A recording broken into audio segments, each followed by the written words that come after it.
Bien, vamos a hacer ahora un resumen de lo que es psicometría. Vamos a empezar por la definición, ¿no? La psicometría es la ciencia que estudia las propiedades termodinámicas del aire húmedo y el efecto de la humedad atmosférica sobre los materiales y el confort humano. O sea, la psicometría estudia el fenómeno del aire con humedad, con contenidos variables de vapor de agua, que sabemos nosotros que no es lo mismo, no se comporta de la misma manera con un contenido que con otro contenido de vapor.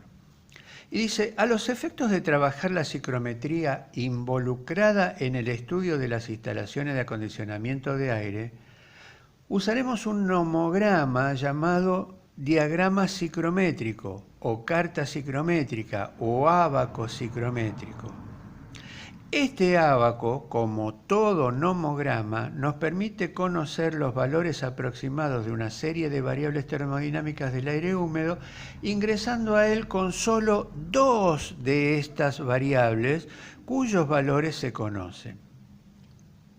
De este modo podremos acceder a una descripción suficientemente precisa de las condiciones en que se encuentra el aire húmedo sujeto a estudio sin necesidad de hallarla mediante resolución de complejas ecuaciones, ¿no?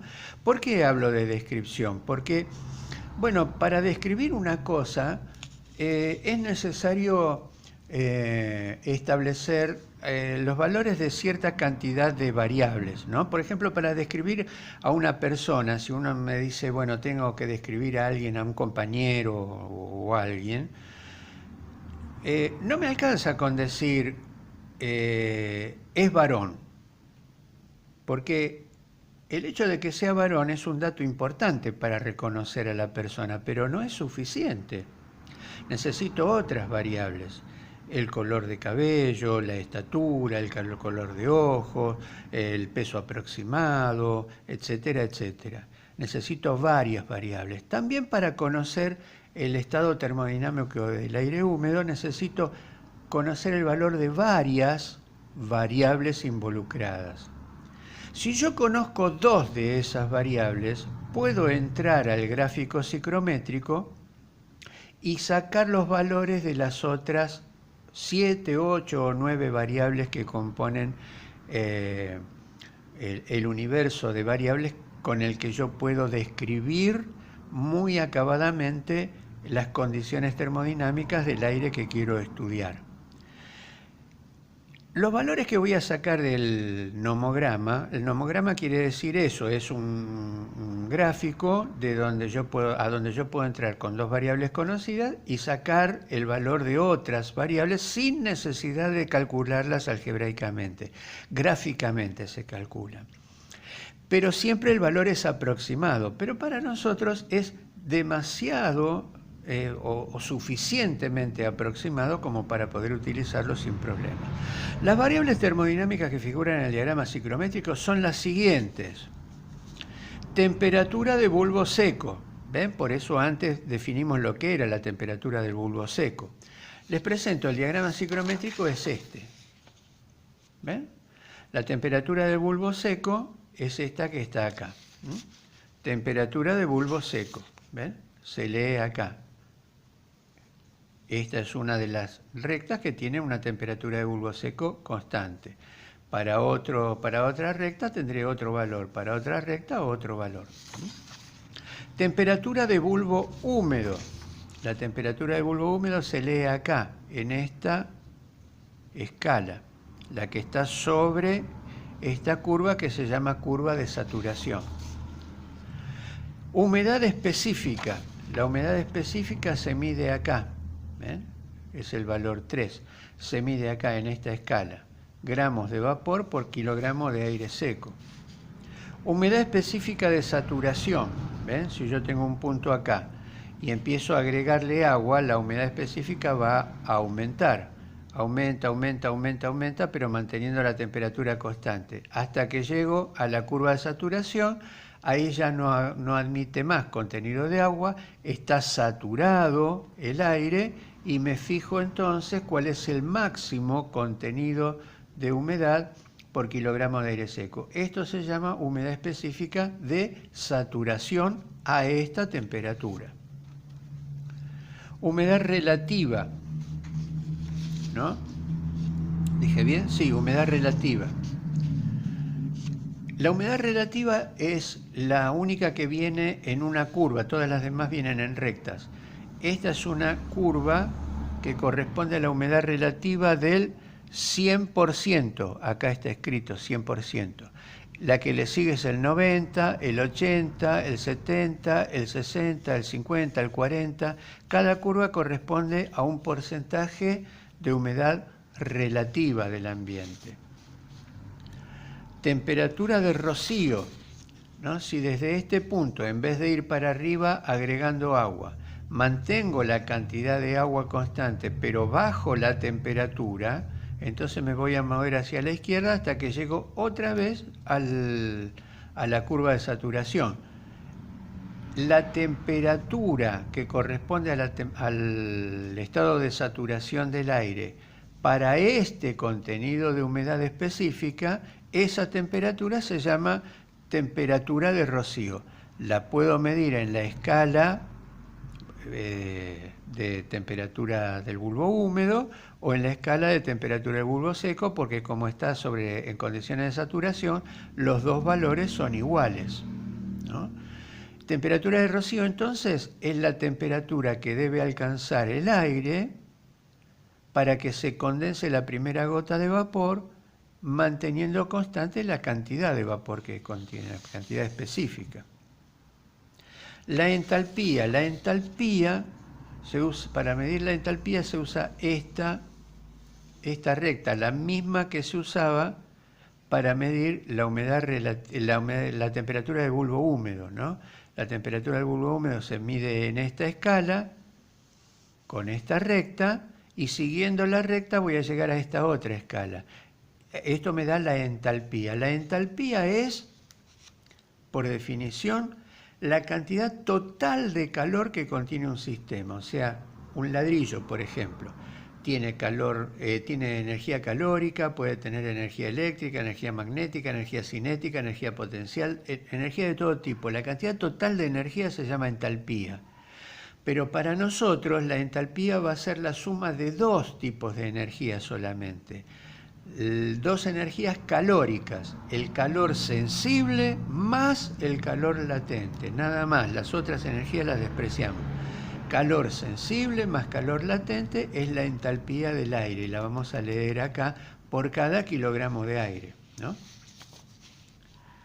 Volumen específico. El volumen específico se mide acá, ven, en esta escala, y se mide con estas rectas que son más inclinadas que las anteriores. Entonces la recta que pasa por este punto con esta inclinación llega hasta acá y en este caso está entre 0,85 y 0,90. Lo tengo que apreciar a ojo. Es el volumen específico, es la inversa de la densidad. El volumen específico es el volumen por unidad de masa del aire. Y la densidad es la masa por unidad de volumen, o sea, al revés. 1 sobre el volumen específico me da la densidad. Para eso necesito el volumen específico, para calcular la densidad que tiene el aire en determinadas condiciones. Factor de calor sensible. El factor de calor sensible está en esta escala de acá, ¿ven?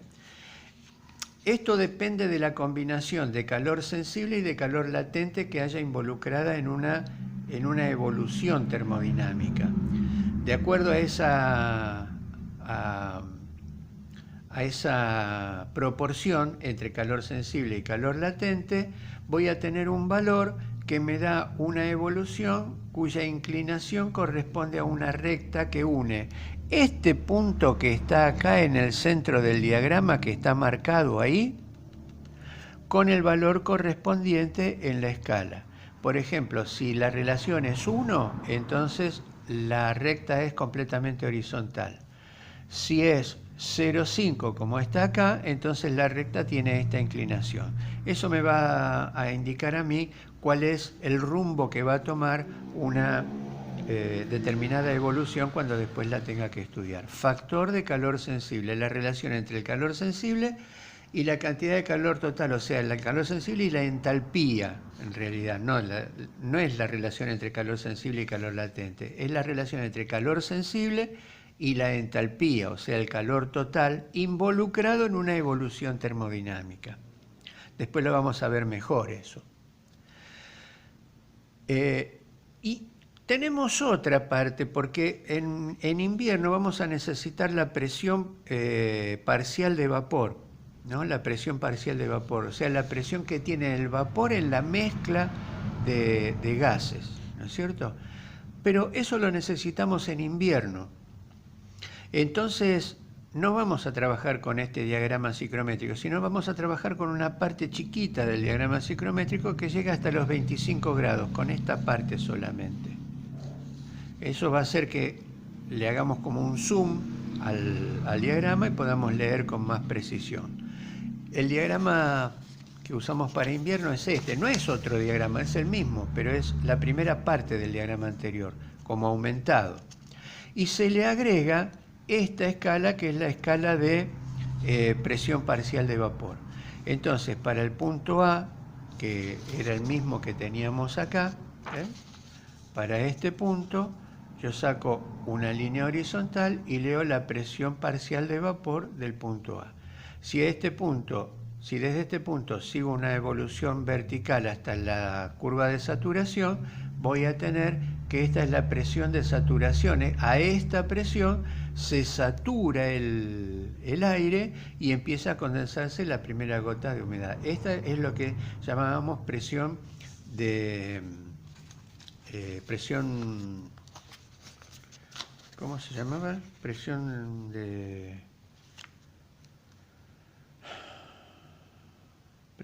de saturación, dije bien, ¿no? La que figuraba en la ecuación para obtener la humedad relativa, presión de saturación.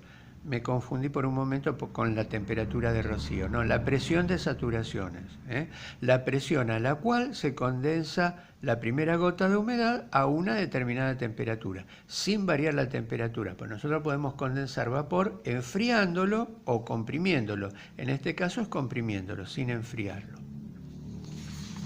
Vamos a algunas definiciones. Entonces dice, para estudiar mejor el diagrama ciclométrico, iremos describiendo cada una de las familias de líneas, las variables que representan y la manera de leer sus valores con ayuda de algunos esquemas parciales simplificados, comenzando por el de temperatura del bulbo seco. ¿Ven? O sea, al diagrama ciclométrico completo,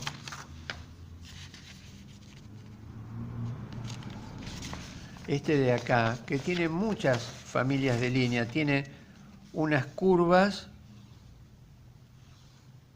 unas horizontales, unas verticales, unas inclinadas y otras inclinadas con mayor pendiente, ¿no? Muchas familias de curvas. Bueno, vamos a empezar a analizar familia por familia de esas curvas. La primera es la temperatura de bulbo seco. Dice, se encuentra representada por una familia de rectas verticales. ¿Ven? Rectas verticales. Nos concentramos solamente en estas rectas, las demás no. Cada una de las cuales corresponde a un mismo valor de temperatura de bulbo seco para cada uno de los infinitos puntos que la constituyen, cuya lectura se realiza en la escala horizontal, o sea, sobre el eje de abscisas. Claro, cada una de estas rectas está constituida por infinitos puntos.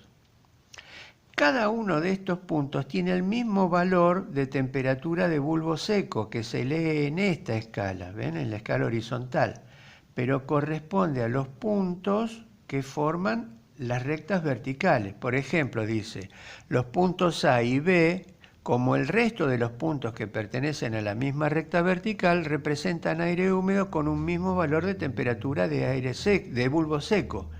O sea, el punto A tiene este valor de temperatura, el punto B tiene el mismo valor de temperatura y cualquiera de los puntos de esta recta tiene el mismo valor de temperatura. Esta es la escala de temperatura de bulbo seco y corresponde a los puntos de una recta vertical. Temperatura de bulbo húmedo, dice ahora. Se encuentra representada por una familia de rectas inclinadas, descendentes de izquierda a derecha, cada una de las cuales corresponde a un mismo valor de temperatura de bulbo húmedo para cada uno de los infinitos puntos que la constituye, cuya lectura se realiza en la escala inscripta en la curva de saturación. ¿Ven? Ahora es esta familia, inclinada, descendente de izquierda a derecha. Inclinada, descendente de izquierda a derecha. Por ejemplo, dice, los puntos A, B y C, como el resto de los puntos que pertenecen a la misma recta inclinada, representan aire húmedo con un mismo valor de temperatura de bulbo húmedo. En el punto A tiene este valor de temperatura de bulbo húmedo. La escala está acá sobre la curva de saturación. El punto B tiene el mismo valor, el punto C tiene el mismo valor y así los infinitos puntos de esta recta tienen el mismo valor de temperatura del bulbo húmedo. Se puede ver además que para el punto A en particular, que pertenece a la mencionada recta inclinada, pero también a la curva de saturación, ¿ven el punto A? Pertenece a esta recta inclinada de la temperatura de bulbo húmedo correspondiente, pero también pertenece a la curva de saturación. El valor de temperatura del bulbo húmedo es igual al de temperatura del bulbo seco. ¿Ven? Para este punto yo leo la temperatura del bulbo húmedo acá y leo la temperatura del bulbo seco acá y los dos valores son iguales, porque corresponde al estado de saturación del aire. ¿Se acuerdan que cuando el aire estaba saturado, en el psicrómetro se veía que las dos temperaturas, las temperaturas leídas con el termómetro seco y con el termómetro húmedo, se igualaban? Se igualaban. Por eso para el punto A, no para el resto de los puntos, solo para el A, que pertenece a una recta de temperatura de bulbo húmedo, pero también pertenece a la curva de saturación. Vamos con el siguiente valor. Humedad específica. Se encuentra representada por una familia de rectas horizontales, cada una de las cuales corresponde a un mismo valor de humedad específica para cada uno de los infinitos puntos que la constituye y cuya lectura se realiza en la escala vertical sobre el eje de ordenadas. O sea, ahora la familia de líneas es horizontal. ¿Ven? Y la escala que mide humedad específica está acá, en el eje de ordenadas. Dice, por ejemplo, los puntos C y D, como el resto de los puntos que pertenecen a la misma recta horizontal, representan aire húmedo con el mismo valor de humedad específica. D y C, C y D. Este punto tiene esta humedad específica, este punto tiene la misma humedad específica, cualquiera de los infinitos puntos de esta recta tiene la misma humedad específica. Humedad específica de saturación. Si a partir de un punto A seguimos una trayectoria vertical ascendente, llegaremos al punto E. ¿Ven? Desde el punto A llegaremos al punto E. ¿Dónde estaba? Que se encuentra sobre la curva de saturación, lo que indica que el aire húmedo contiene la máxima cantidad de vapor que puede contener a la temperatura de bulbo seco TBSA. A esta temperatura empiezo a aumentar la cantidad de vapor, llego a la curva de saturación y eso es el máximo, no puedo seguir. Les aclaro, ninguna evolución puede cruzar esta curva. La curva de saturación es el límite. De acá para allá no existe el aire húmedo, no existe ninguna combinación de variables que pueda describir aire ubicada en esta zona. No hay, no puede existir. El aire se ubica dentro de esta zona nada más. Este es el límite. Es decir, humedad relativa del punto E igual a 100%, ¿no? La humedad relativa del punto E, porque pertenece a esta curva, es 100%. A ese punto le corresponde la humedad específica de saturación, ¿no? para la temperatura de bulbo seco TBSA, ya que por definición la humedad específica de saturación es la máxima cantidad de vapor que puede contener el aire húmedo, expresada en gramos de vapor por kilogramo de aire seco, a la temperatura que se encuentra y siempre a la presión atmosférica normal. O sea, desde el punto A me voy verticalmente hasta la curva de saturación y ahí leo, porque por ahí pasa una de estas rectas de la familia de rectas horizontales, leo la humedad específica que le corresponde. Como está sobre la curva de saturación, es la humedad específica, pero la humedad específica de saturación del punto A. O sea, es el máximo contenido de humedad que podría contener a esta temperatura el aire húmedo. Humedad relativa. Es el porcentaje de vapor que contiene el aire húmedo respecto del máximo que podría contener a la temperatura que se encuentra. Dicho de otro modo, es la relación entre la humedad específica del aire y la humedad específica de saturación, o sea, entre estos dos valores que vimos antes. A la misma temperatura, ¿no es cierto? O sea, la humedad relativa del punto A es igual a la humedad específica del punto A dividido la humedad específica de saturación del punto A.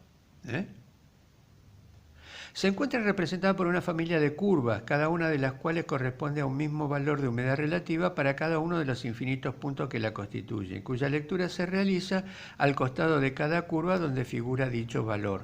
¿Ven? Al costado de cada curva, acá al costadito, figura el valor, 100%, 90, 80, 70, 60%.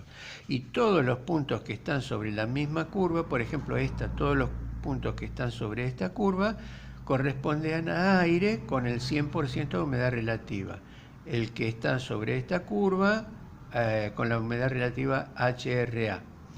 Y los puntos F y G, como el resto de los puntos que pertenecen a la misma curva, representan el mismo valor de humedad relativa del aire, que es HR2. ¿Ven? Los que están sobre esta curva, el G, el F y todos los infinitos puntos que constituyen esta curva tienen el mismo valor, representan aire con el mismo valor de humedad relativa, HR2, que lo voy a leer allá al costado.